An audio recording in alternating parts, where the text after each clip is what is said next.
اعوذ باللہ من الشیطان الرجیم بسم اللہ الرحمن الرحیم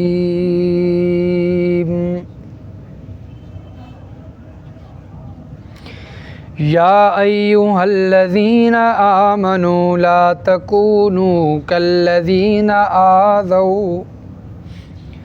آذوا موسى فبرأه الله مما قالوا وكان عند الله وجيها۔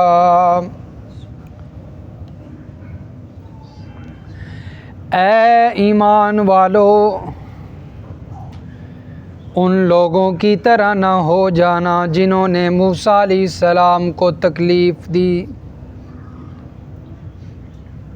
پس بری کر دیا موسیٰ علیہ السلام کو اللہ نے ان تہمتوں سے جو وہ لوگ لگا رہے تھے، کہہ رہے تھے، اور اللہ تعالیٰ کے نزدیک وہ بڑے معزز تھے۔ یا ایھا الذین آمنوا اتقوا اللہ وقولوا قولا سدیدا۔ اے ایمان والو، ڈرو اللہ سے اور بات کہو سیدھی۔ یصلح لکم اعمالکم ویغفر لکم ذنوبکم۔ اس کے نتیجے میں اللہ تمہارے لیے تمہارے اعمال درست کر دے گا اور تمہارے گناہوں کو اللہ بخش دے گا۔ وَمَن يُطِعِ اللَّهَ وَرَسُولَهُ، اور جو شخص اللہ اور اس کے رسول کی اطاعت کرے گا، فَقَدْ فَازَ فَوْزًا عَظِيمًا، پس تحقیق وہ بڑی کامیابی کو پہنچ چکا ہے۔ سبحان ربک رب العزت عما یصفون وسلام علی المرسلین والحمد للہ رب العالمین۔ اللہم صل علی محمد وعلی آل محمد کما صلیت علی ابراہیم وعلی آل ابراہیم انک حمید مجید۔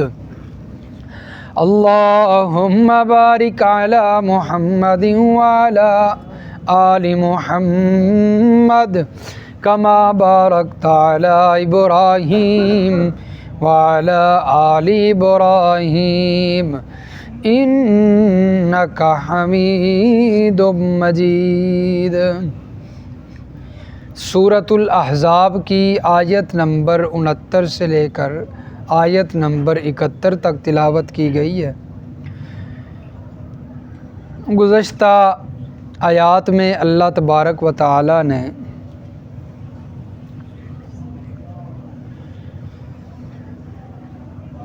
ایمان والوں کو سمجھایا اور آداب سکھائے نبی علیہ السلام کے، اور فرمایا کہ جو اللہ اور اس کے رسول کو تکلیف پہنچائے گا اس پر اللہ تعالی لعنت فرماتے ہیں، اور ایمان والوں کو جو تکلیف پہنچائے گا بڑا گناہگار ٹھہرے گا۔ چنانچہ اللہ نے اپنے نبی کو تکلیف پہنچانے سے منع فرمایا ہے، اور منافقوں کے لیے سخت وعیدات ذکر فرمائی اور ایمان والوں کو ادب سکھلایا، خیال کرنا کہ تکلیف نہ پہنچانا۔ اب پھر اللہ تبارک و تعالی اسی سلسلے میں حضرت موسیٰ علیہ السلام کا ذکر فرما کے دوبارہ ایمان والوں کو متوجہ کر رہے ہیں اور یاد دہانی کروا رہے ہیں کہ اے ایمان والو، ان لوگوں کی طرح نہ ہو جانا جنہوں نے موسیٰ علیہ السلام کو تکلیف پہنچائی۔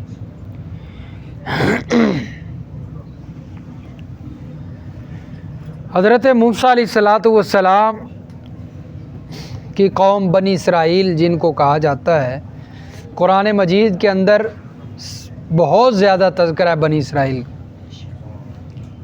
لیکن اللہ نے بنی اسرائیل کا یہاں پر لفظ نہیں بولا، بلکہ فرمایا ان لوگوں کی طرح نہ ہو جانا جنہوں نے موسیٰ کو تکلیف پہنچائی۔ اس سے معلوم ہوتا ہے بنی اسرائیل میں اچھے لوگ بھی تھے۔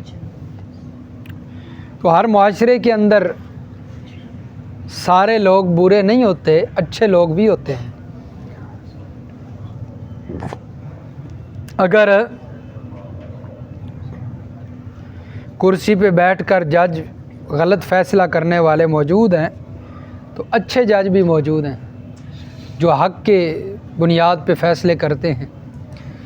اسی طرح باقی شعبوں کے اندر اگر برے لوگ موجود ہیں تو انہی شعبوں میں اچھے بھی موجود ہوتے ہیں۔ اس لیے اللہ نے فرمایا ان برے لوگوں کی طرح نہ ہو جانا جنہوں نے تکلیف پہنچائی۔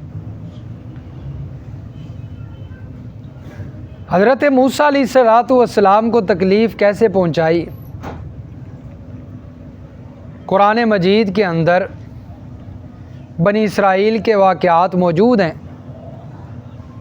حضرت موسیٰ علیہ الصلاۃ والسلام بنی اسرائیل کے لیے وہ محسن تھے کہ جنہوں نے بنی اسرائیل کی آزادی کے لیے کتنی مشقتیں برداشت کی فرعون کے پاس، اور پھر بنی اسرائیل کو وہاں سے آزاد کروایا، لیکن اس کے باوجود تکلیفیں دیا کرتے۔ حضرت موسیٰ علیہ الصلاۃ والسلام کی دعا کی وجہ سے اللہ نے ان کے لیے من و سلوہ اتارا، اور یہ کچھ عرصے کے بعد کہنے لگے لن نصبر علی طعام واحد فادع لنا ربک یخرج لنا مما تنبت الارض۔ ہم ایک کھانے پر صبر نہیں کر سکتے، روز ہی یہی کھانا ہوتا ہے، کوئی اور تبدیلی ہونی چاہیے، کوئی ذائقہ تبدیل ہو۔ اب دوبارہ ہمارے لیے دعا کیجئے، اللہ ہمارے لیے کچھ اور جو ہے وہ کھانے کے لیے بندوبست فرما دے۔ تو اس سے حضرت موسیٰ علیہ السلام کو بڑی تکلیف پہنچی۔ پہلے دعا کی ہے ان کے لیے، اللہ تعالیٰ نے من و سلوہ جو ہے اتارا، اب کہتے ہیں دوبارہ دعا کرو کوئی اور کھانا آ جائے۔ کبھی کہتے لن نؤمن لک حتی نری اللہ جہرہ، ہم اس وقت تک ایمان نہیں لائیں گے جب تک ہم اللہ کو دیکھ نہ لیں۔ پہلے حضرت موسیٰ علیہ الصلاۃ والسلام کو کہتے کہ وہاں پر ہمیں بھی لے جاؤ طور پہاڑ پہ۔ جب وہاں پر لے گئے، اللہ تعالیٰ سے جو ہے گفتگو ہوئی حضرت موسیٰ علیہ السلام کی، پھر کہنے لگے نہیں ہم ایمان نہیں لائیں گے جب تک ہم اللہ کو دیکھ نہ لیں۔ تو حضرت موسیٰ کو بڑی تکلیف ہوئی۔ اور بھی کئی ایسے واقعات موجود ہیں، لیکن قرآن مجید کی یہ آیت اس بات کی طرف اشارہ کرتی ہے کہ حضرت موسیٰ علیہ الصلاۃ والسلام کو جو تکلیف انہوں نے دی، جس کا قرآن یہاں پر تذکرہ کرنا چاہتا ہے، وہ تکلیف کچھ اور تھی، کوئی تہمت تھی یا اس طرح کی کوئی جو ہے وہ بات ہوگی، جس پہ آگے اللہ نے فرمایا فَبَرَّأَهُ اللَّهُ مِمَّا قَالُوا، اللہ نے بری کر دیا حضرت موسیٰ علیہ السلام کو۔ تو بری کوئی تہمت لگتی ہے تو اللہ فرما رہے ہیں نا بری کر دیا اس کو۔ چنانچہ مفسرین فرماتے ہیں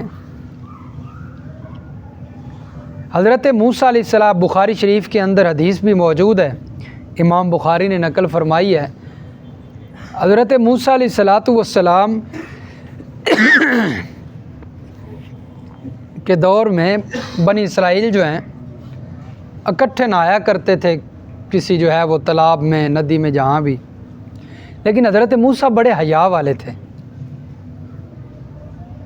تو حضرت موسیٰ علیہ الصلاۃ والسلام حیا کی وجہ سے ان کے ساتھ نہیں نہاتے تھے، الگ تھلگ ہو کر جو ہے اکیلے نہایا کرتے تھے۔ تو بنی اسرائیل وہاں لوگوں نے کہنا شروع کر دیا کہ حضرت موسیٰ علیہ الصلاۃ والسلام اس لیے الگ نہاتے ہیں کہ ان کے اندر کوئی عیب ہے، ان کو برس کی بیماری ہے یا جو ہے ان کو کوئی اور مسئلہ ہے اندرونی، جس کی وجہ سے یہ ہمارے ساتھ نہیں نہاتے۔ اب ایک دفعہ ایسا ہوا حضرت موسیٰ علیہ السلام غسل کر رہے ہیں، کپڑے انہوں نے اپنے جو اتار کے ایک پتھر پر رکھے، حضرت موسیٰ علیہ السلام جب نہانے گئے واپس آئے تو پتھر جو ہے وہ کپڑے لے کر بھاگ گیا۔ اب حضرت موسیٰ علیہ السلام پیچھے پیچھے بھاگے، فرمایا اسی حالت کے اندر پتھر بھاگتے بھاگتے بنی اسرائیل کی مجلس میں پہنچ گیا جہاں لوگ بیٹھے ہوئے تھے۔ انہوں نے حضرت موسیٰ علیہ السلام کو اسی حالت میں دیکھ لیا بغیر کپڑوں کے، اور پھر انہوں نے کہا نہیں، ہم جو ہے وہ ہمارے خیالات غلط تھے، حضرت موسیٰ علیہ السلام تو بالکل جو ہے صاف ستھرے ہیں، کوئی عیب نہیں ہے ان کے اندر ہیں۔ تو یہ مفسرین فرماتے ہیں یا تو یہ مراد ہے۔ بعض مفسرین نے، شیخ القرآن مولانا غلام اللہ خان رحمہ اللہ نے بھی شیخ الالبانی رحمہ اللہ کا یہاں پر جو تفسیر نقل فرمائی ہے، وہ فرماتے ہیں کہ اس تکلیف سے مراد یہ ہے کہ حضرت موسیٰ علیہ السلام کے دور میں ایک قارون بھی تھا، جس کا واقعہ سورہ قصص کے اندر آیا ہے۔ قارون کو اللہ نے بڑا مال دولت دیا، یہ فرعون کا کوئی خاص بندہ تھا، اس کا تعلق بنی اسرائیل سے تھا، لیکن یہ فرعون کا جو ہے وہ قبطی جو ہے، فرعون وہ قبطی تھا اور یہ بنی اسرائیلی تھا، لیکن کام اس کے پاس کرتا تھا، اس کا کوئی خاص مشیر تھا، تو وزیر تھا، کوئی مشیر تھا۔ فرعون کے کافی خزانہ اس نے اکٹھا کر لیا، کاموں کے اندر ڈنڈی مارنی، وہاں سے جو ہے خزانہ اکٹھا کرتا رہا، اتنا خزانہ اس نے اکٹھا کر لیا۔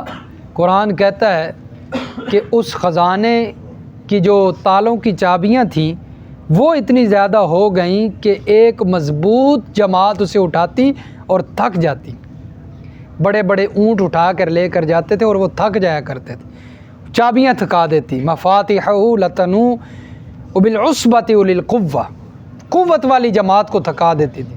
پھر آپ اندازہ کریں خزانہ کتنا ہوگا۔ حضرت موسیٰ علیہ السلام نے اسے کہا کہ تیرے پاس اتنا خزانہ ہے، تو صاحب نصاب ہے، زکوٰۃ دے۔ اس نے کہا میں کیوں زکوٰۃ دوں، میں تو اپنے علم اور ہنر کی وجہ سے امیر ہوا ہوں، اللہ نے تھوڑی مجھے مال دیا، میں کیوں جو ہے وہ زکوٰۃ دوں۔ حضرت موسیٰ نے فرمایا زکوٰۃ اللہ کا حکم ہے، اللہ کا حکم پورا کر، وگرنہ جو اللہ کی پکڑ آئے گی۔ بہرحال اس نے حضرت موسیٰ علیہ السلام کی دعوت اور تبلیغ سے تنگ آ گیا، اور اس نے ایک پلان بنایا اور پروپیگنڈا ان کے خلاف تہمت لگانے کے لیے اس نے کہا میں بھی دیکھتا ہوں حضرت موسیٰ کو۔ اس نے ایک عورت کو تیار کیا، فاحشہ عورت ہے، اور اسے سونے کا لالچ دیا کہ میں تجھے سونا دوں گا بہت زیادہ، تو نے حضرت موسیٰ علیہ السلام پر تہمت لگانی ہے۔ ٹھیک ہے جی، مشورہ ہو گیا۔ حضرت موسیٰ علیہ السلام بیان کر رہے ہیں، خطاب کر رہے ہیں اور مسئلہ بیان کر رہے ہیں کہ جو شادی شدہ مرد عورت زنا کر لیں، غلط کام کر لیں، تو ان کی سزا رجم ہے، ان کو سنسار کیا جائے، ان کو پتھر مار مار کے قتل کر دیا جائے۔ وہ عورت کھڑی ہوئی کہتی ہے اچھا یہ سزا ہے؟ حضرت موسیٰ نے فرمایا ہاں یہ سزا ہے۔ اس نے لوگوں کو متوجہ کیا اور کہتی ہے کہ نعوذ باللہ حضرت موسیٰ علیہ السلام نے میرے ساتھ برائی کی ہے، انہیں سزا دو۔ پھر شادی شدہ ہیں، انہوں نے جو ہے وہ برائی کی ہے، اب ان کا جو مسئلہ ہے وہ پورا ہو اور ان کو سزا ملے۔ حضرت موسیٰ علیہ السلام حیران رہ گئے، یہ کیا کہہ رہی ہے؟ حضرت موسیٰ علیہ السلام نے اسے اللہ کی قسم دے کر کہا اللہ کی قسم اٹھا کر تو کہے کہ تو سچ بول رہی ہے۔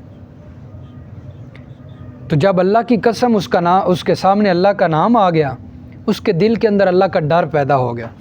اس نے پھر سارا بتا دیا کہ نہیں میں نے جھوٹ بولا ہے، قارون نے مجھے سونے کا لالچ دیا تھا۔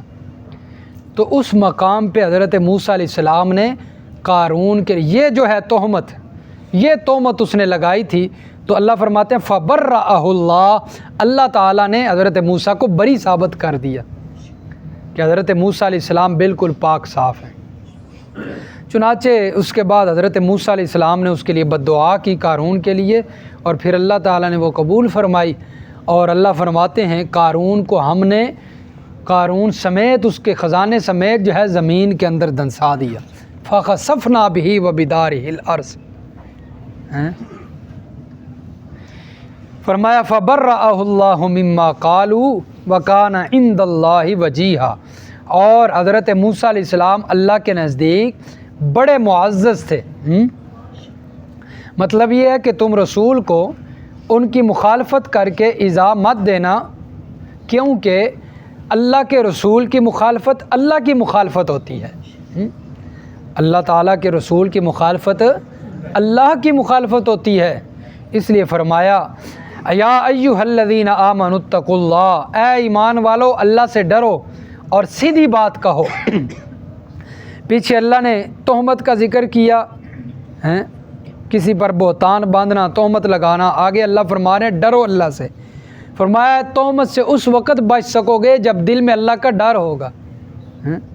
اگر دل میں اللہ کا ڈر نہیں ہوگا تو پھر بے دھڑک ہو کر آپ تہمتیں بھی لگاؤ گے، بہتان بھی باندھو گے، سب کچھ کرو گے. وَقُولُوا قَوْلًا سَدِيدًا، اور بات کہو سیدھی، سیدھی بات کہو. یصلح لکم اعمالکم ویغفر لکم ذنوبکم. فرمایا سیدھی بات کہو گے اللہ تعالیٰ تمہارے اعمال درست کر دے گا اور قبول کر لے گا، اور تمہارے گناہوں کو اللہ تعالیٰ بخش دے گا. تو یہی آیات ہیں جو خطبہ نکاح کے اندر بھی پڑھی جاتی ہیں. یا ایھا الذین آمنوا اتقوا اللہ وقولوا قولا سدیدا یصلح لکم اعمالکم ویغفر لکم ذنوبکم. اب آیت تو پڑھی جا رہی ہے اے ایمان، اس کا مطلب کیا؟ ایمان والو اللہ سے ڈرو اور سیدھی بات کہو، اللہ تعالیٰ تمہارے اس کے نتیجے میں اعمال درست کرے گا اور مغفرت بخشے. اب دلہا دلہن کو کیا پتہ جس کے لیے پڑھی جا رہی ہیں، جس کا اب نکاح ہے اسے کیا پتہ ہے کہ کیا مولوی صاحب پڑھ رہے ہیں. اس لیے ساتھ اس کا مفہوم بھی بیان کر دینا چاہیے کہ یہ اللہ فرما رہے ہیں. کیونکہ دلہا اور دلہن جو ہوتے ہیں ان کا رشتہ جو ہے وہ بڑا پوشیدہ رشتہ ہوتا ہے. اس لیے اللہ نے خصوصاً فرمایا کہ اللہ سے ڈرتے رہنا اور خیال رکھنا، سیدھی بات کہنا. یہ نہیں کہ بیوی کو بتا کر جا رہا ہے کہ میں دوستوں کے ساتھ جا رہا ہوں اور جا کہیں اور رہا ہوں، ایسا نہیں کرنا. فرمایا بیوی کو سیدھی بات بتا کے جانی. یہ اللہ، اس لیے اللہ نے یہ جو ہے وہ فرمایا قولوا قولا سدیدا، سیدھی بات کہو. یصلح لکم اعمالکم، بندے کا عمل کوئی کام بگڑ جائے تو بندہ اس کے لیے جھوٹ بولتا ہے درست کرنے کے لیے، لیکن ہوتا یہ ہے کہ جب جھوٹ بولتا ہے وہ اور مزید بگڑ جاتا ہے اور لوگوں کی جو ہے وہ مزید بدگمانی بڑھ جاتی ہے.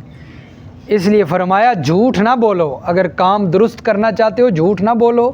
جھوٹ بولو گے کام اور بگڑے گا، اگر سچ بولو گے تو اللہ تمہارے کام کو درست کر دے گا. فرمایا وَيَغْفِرْ لَكُمْ ذُنُوبَكُمْ، اللہ تمہارے گناہوں کو بھی بخش دے گا. وَمَن يُطِعِ اللَّهَ وَرَسُولَهُ فَقَدْ فَازَ فَوْزًا عَظِيمًا. فرمایا جو شخص اللہ اور اس کے رسول کی اطاعت کرے گا تحقیق وہ کامیاب ہو گیا.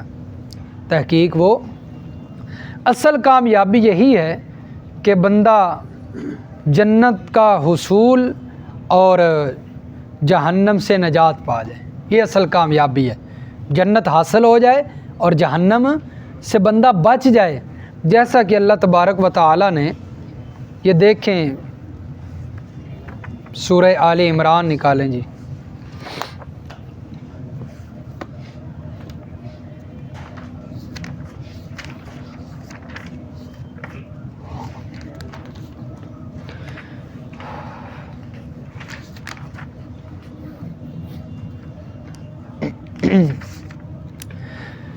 صفحہ نمبر 91.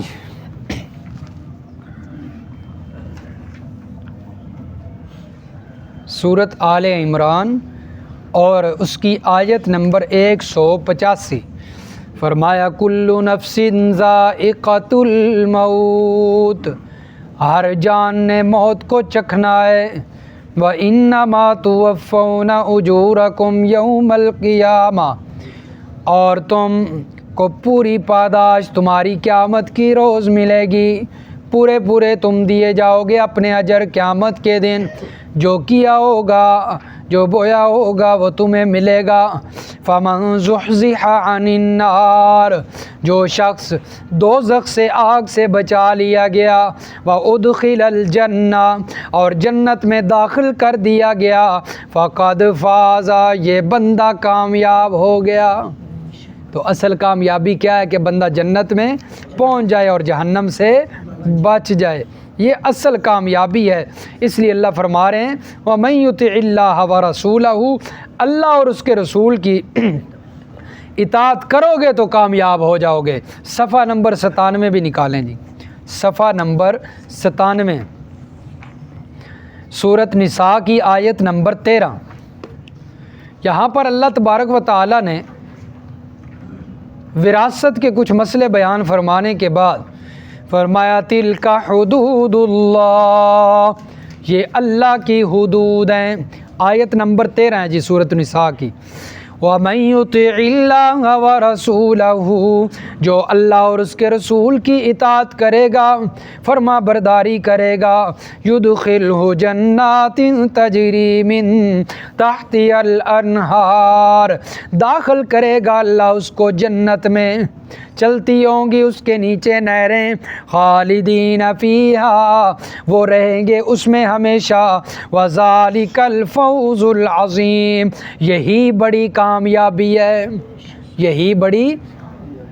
وَمَن يَعْصِ اللَّهَ وَرَسُولَهُ، اور جو اللہ اور اس کے رسول کی نافرمانی کرے گا، وَيَتَعَدَّ حُدُودَهُ، اور اللہ کی حدود کو، اللہ کے بنائے ہوئے ضابطوں کو توڑے گا، يُدْخِلُ نَارًا خَالِدًا فِيهَا، اللہ اس کو داخل کرے گا آگ کے اندر ہمیشہ ہمیشہ کے لیے، وَلَهُ عَذَابٌ مُّهِينٌ، اور فرمایا اس کے لیے ذلیل کر دینے والا عذاب ہوگا۔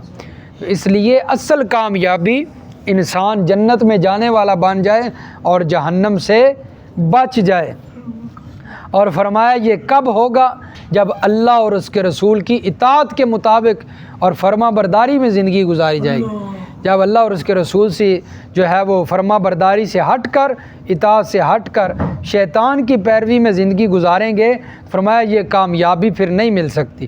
اس لیے اللہ نے فرمایا وَمَن يُطِعِ اللَّهَ وَرَسُولَهُ، جو اللہ اور اس کے رسول کی اطاعت کرے گا، فقد پکی بات ہے، فوزاً فاز فوزاً عظیما، وہ بڑی کامیابی کو پہنچ چکا ہے۔ اللہ سمجھ نصیب فرمائے، عمل کی توفیق عطا فرمائے۔